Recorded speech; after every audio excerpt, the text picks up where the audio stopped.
Hello again. Here we are talking about SDG topic number 4, good health and well-being in Switzerland. My name is Luke Phillips. So a little bit of a data story for Switzerland here.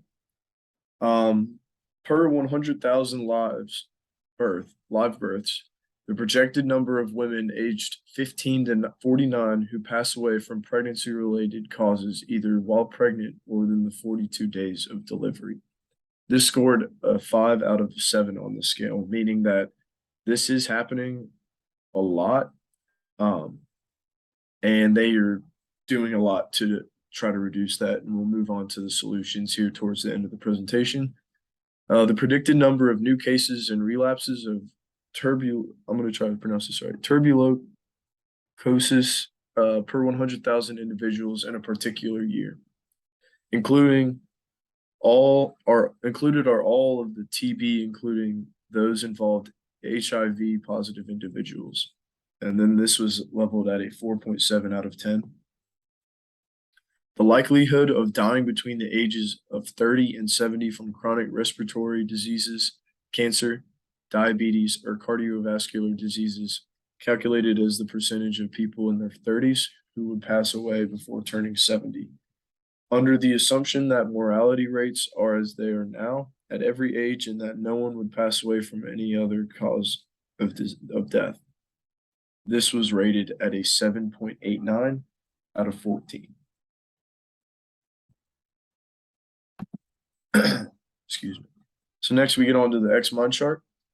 And the epidemic of AIDS, here we go again, tuberculosis, malaria, and neglected tropical diseases and combat hepatitis, waterborne diseases, and other communicable diseases. Goodness. Finding cures for these things and medicines to treat before having contact with another person. Significantly low amounts of fatalities and illnesses caused by dangerous chemicals, as well by air, water, and soil contamination. I said contamination again. Increased health spending and the hiring, development, training, and retaining of health professionals in Switzerland. This will strengthen health centers and the awareness that some of these diseases can cause mentally and physically. Achieve universal health coverage for all people, including financial risk protection, access to quality necessary healthcare services, and access to critical medicines and vaccinations that are safe, effective, quality, and inexpensive. The last one here, support the creation of inexpensive vital medicines. It's kind of similar to the last one we just talked about, and vaccinations, as well as research development of treatments and vaccines for diseases that largely affect developing nations. So in this case, it would be Switzerland.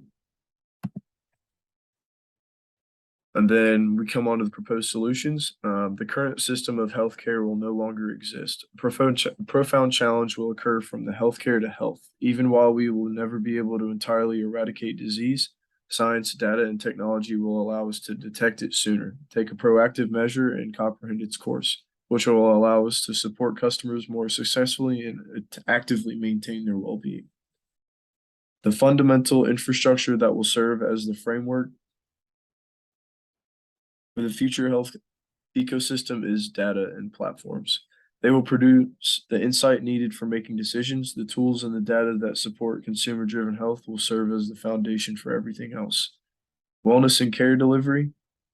These archetypes, which are made up of care facilities and health communities, both virtual and physical, will be the most health-focused of the three categories and will offer consumer-centric delivery of goods, care, well-being, and wellness, and then care enablement.